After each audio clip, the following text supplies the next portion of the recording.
Alright, Jakob Stief here, the long-haired freaky dude. Today I'm going to talk about Book 6 of the Histories of Herodotus, named after the muse of love poetry Erato, and translated into English by George Rawlinson.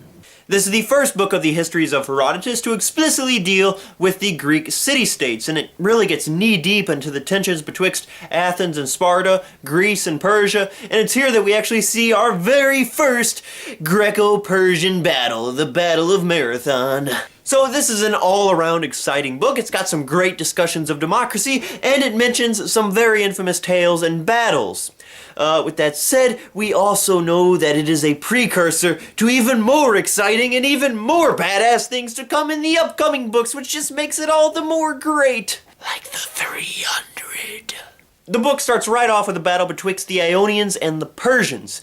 Now the Greeks are typically divided into three subcultures depending on how you chop it. The Ionians, the Dorians, and the Aeolians. Now the Ionians, they inhabit a lot of Asia Minor and the islands surrounding Asia Minor.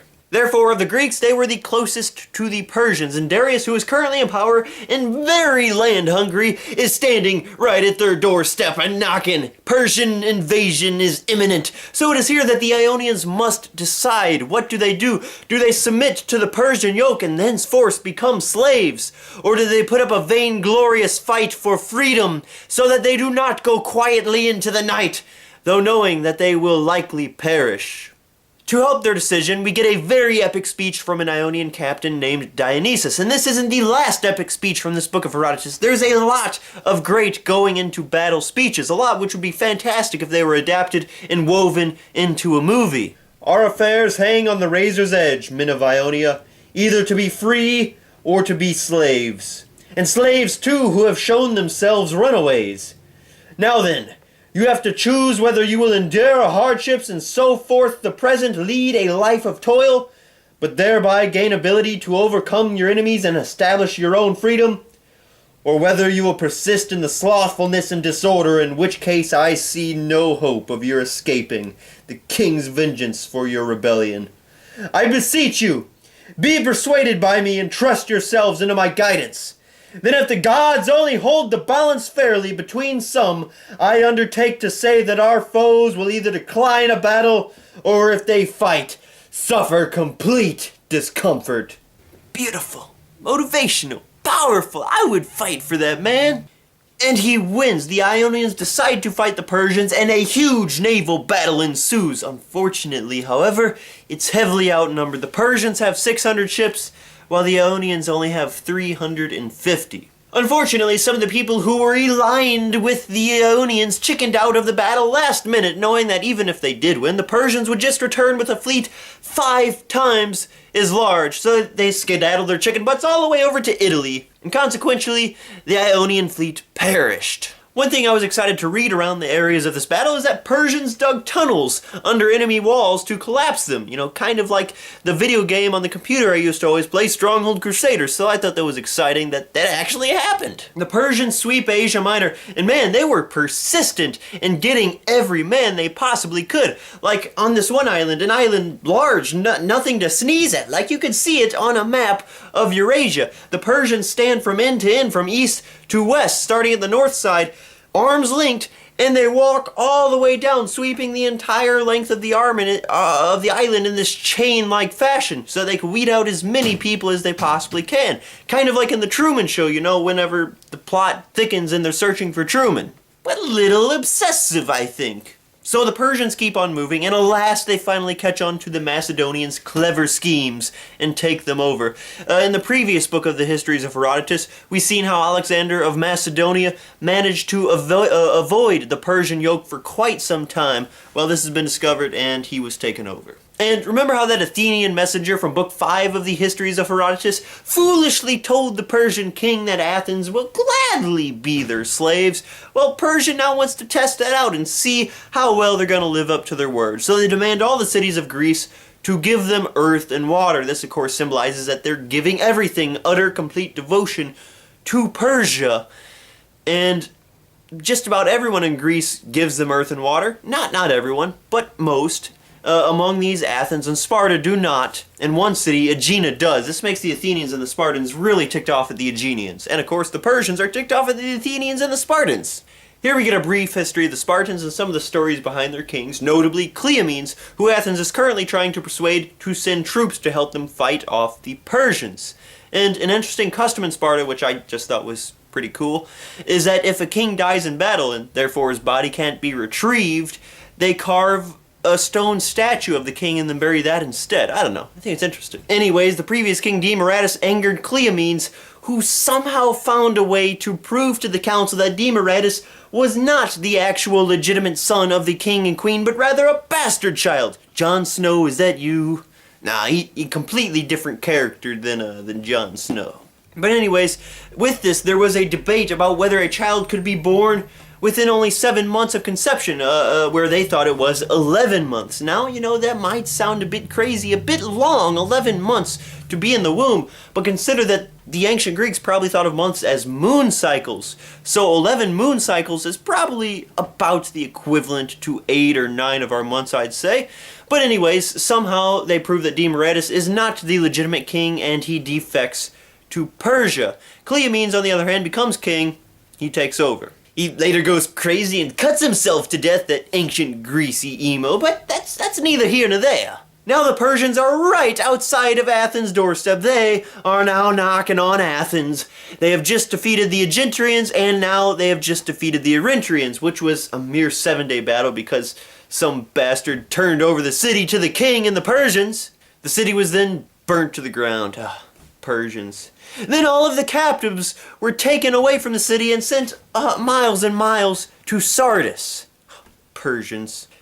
This branch of the Persian Achaemenid line was just really wicked, man, I tell ya.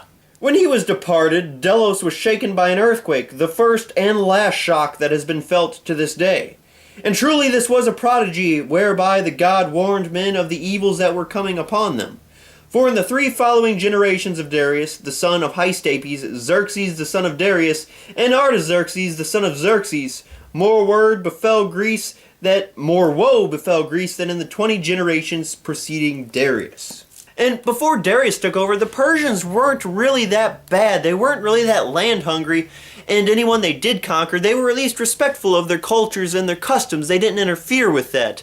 And they had a nice system going with the satrapies. But these new guys, man, they're evil. So they set sail for Attica, which is where Athens is, and prepare for battle on the field of Marathon. Oh snap, it's getting ready to go down. The Greco-Persian War has begun. Yeah!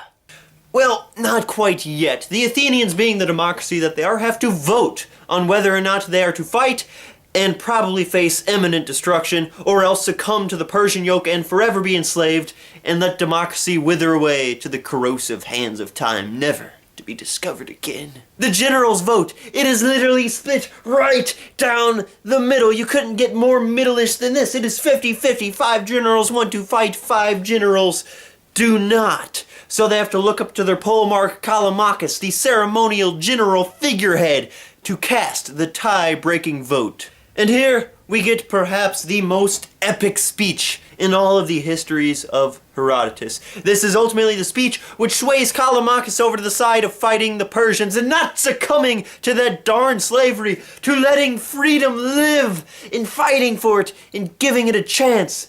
This speech was given by Miltiades, and man, it is just epic. Oh, man, I just see him standing there, standing before the council, giving his speech to Callimachus in his tunic, perhaps with the music from the Gladiator in the background. Or maybe the first Call of Duty, you know, back in the World War II days when it was awesome, when it had great music. And you just sitting there giving this speech. With thee it rests to bring Athens to slavery, or by severing her freedom to leave behind thee to all future generations a memory beyond even Harmodius and Aristogiton. For never since the time that the Athenians became a people were they in so great a danger as now. If they bow their necks beneath the yoke of the Medes, the woes which they will have to suffer when given into the power of Hippias are already determined. If, on the other hand, they fight and overcome, Athens may rise to be the very first city in Greece. How it comes to pass that these things are likely to happen, and how the determining at them are in some sorts rests with thee, I will now proceed to make clear. We generals are 10 in number, and our votes are divided. Half of us wish to engage, half to avoid combat. Now, if we do not fight, I look to see a great disturbance in Athens, which will shake men's resolutions, and then I fear that they will submit themselves. But if we fight, the battle before any unsoundness show itself among over-citizens. Let the gods but give us fair play, and we are well able to overcome the enemy. On thee, therefore, we depend in this matter, which lies wholly in thine own power. Thou hast only add thy vote to my side, and thy country will be free. But not only free, but the first state in Greece. Or, if thou prefers to give the vote to them who would decline the combat, then the reverse would follow. Gives me chills. Brings a tear to my eye. Oh, man. So, they fight. And the description of the fight is actually kind of brief, but stepping into the shoes of a military strategist, I can see where some of the things in here might come in handy. For example, the Greeks, the way that they aligned their troops on the Battle of Marathon was they had the center very thin and very weak, but the wings of the line were very strong and robust and thick with soldiers. So they stormed the Persians on the battlefield of Marathon, and supposedly they were the first army to storm the other army in such a matter. But anyways, the Persians, they easily take the center. They easily knock the center out because it is so thin. The wings, however, completely crush the Persians which they are facing, and once they're done crushing them, they engulf the Persians who attack the center. They circle them, and they crush them. And then they push all the way to the shore which the Persians have come from, and there they even take 7 ships before the Persian fleet decides to flee and head off to Athens. Now the Persian fleet, they're trying to make it to Athens before the foot soldiers can make it there, but they ultimately fail. The foot soldiers who just won on the battlefield make it to Athens before the fleet. So the fleet, they retreat to Asia Minor and Persia in defeat. At least for now. If the numbers that Herodotus projects be true, then they truly are staggering. He says that 6,400 Persians died on the battlefield of Marathon. Well, only 192 Greeks did. That is incredible odds that only 192 Greeks died while they stormed the Persians and were able to kill 6,400. And the Spartans weren't even there, who were the greatest warriors of all of the Greece area. The Spartans weren't there. They wanted to be there, but they weren't, because you see they have this custom that they can only set their troops out on a full moon, and it wasn't a full moon when the Athenians asked, so they were waiting for a full moon, and they got there a few days late. Oh, what do you know? But at least they looked at the dead bodies that the Athenians made, and they congratulated them. Then they went home. Now, interestingly, Herodotus never mentions a messenger who runs from the battlefield of Marathons to joyously proclaim their victory. So I wonder where this notion of a messenger to Marathon comes from. I don't know. Now, well, frankly, I mean, the entire army ran from the battlefield of Marathon to Athens, not just a messenger. But that's the first place I would have expected that legend to come from, so where does it come from if not from Herodotus? Interesting. But even more interesting, earlier in this book, Athens sends a messenger with a very similar name to the messenger, the fabled messenger who ran from Marathon to Athens. They sent this guy from Athens to Sparta, which he ran in a day. Now, I don't know why the heck this guy isn't celebrated more than the Marathon guy. I mean, you know, Marathon to Athens, that's 26 miles. I couldn't do it. It's still incredible that anyone could do it. But this guy, he ran from Athens to Sparta in a day. That is 153 miles. Beat that, runners. Try running 153 miles in a day. That is a lot more than a marathon, a lot more harder, a lot more incredible, a lot more awe-striking. It's just, ow! And apparently there actually is a similar competition. There's the marathon run to celebrate the famed marathon runner who I don't know where the heck he came from. And for this guy, Phidippides, who ran from Athens to Sparta, there is the Spartathlon. I will never do that in my life. Though I think it would be cool to walk the distance from Athens to Sparta. I imagine there's a lot of great things to see over there. But before I conclude, there's just one more thing which I want to talk about. The overthrow of the tyrants of Athens to creating a democracy. These tyrants were the Pisistratidae. Two guys, Harmodius and Aristogiton, are hailed as symbols and champions of democracy for slaying one of the Pisistratidae. But I want to point out that actually, the real guy who founded democracy and is the real first champion of it is a guy from the Alcmenidae family. Indeed, I look upon them, the persons who in good truth gave Athens her freedom, for more than Harmodius and Aristogiton. For these last did but exasperate the other Pisistratidae by slaying Hipparchus, and were from doing anything towards putting down tyranny, whereas the Alcmenidae were manifestly the actual deliverers of Athens.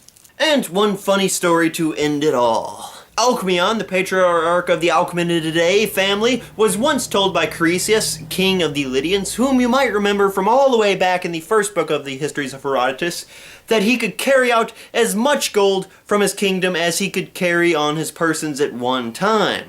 So Alcmene stuffed his tunic, his trousers, his butt crack, he shuffled gold flakes into his hair, he stuffed gold flakes into his mouth, his nose, his ears, beard, all over. He rolled in it, he scooped up as much as he could, and then he walked out with all this gold all over him and in his mouth. The sight must have been hilarious because Croesus just burst out laughing. Ah, good times, good times. Well, that was book 6 of the Histories of Herodotus. Oh man, I cannot wait for the next books. Oh man, Battle of Thermopylae, Salamis. Oh man, there's some great stuff to come. Well, anyways, I hope you enjoyed it. I hope you read it. It will be beneficial and fun and exciting. And I hope you check out the Great Books Challenge, which is something which we're doing, which is where we read through the entire great books of the Western world. Tons of great literature, math, science, history, you name it. It's there. It's beneficial to read. Well, I'm Jakob Stief, the long-haired freaky dude. I thank you for watching this video. Be sure to check out my channel and hit the subscribe button. And I want to point out that I will be going to college soon. It's going to be kind of expensive. So if you would like to contribute just like $1 to it, it'd be incredibly helpful. I will love you forever. So please go check out my GoFundMe and, consider whether or not you want to help out. Well, I'm Jakob Stief, the long-haired freaky dude. Thank y'all for watching. See y'all in the next video.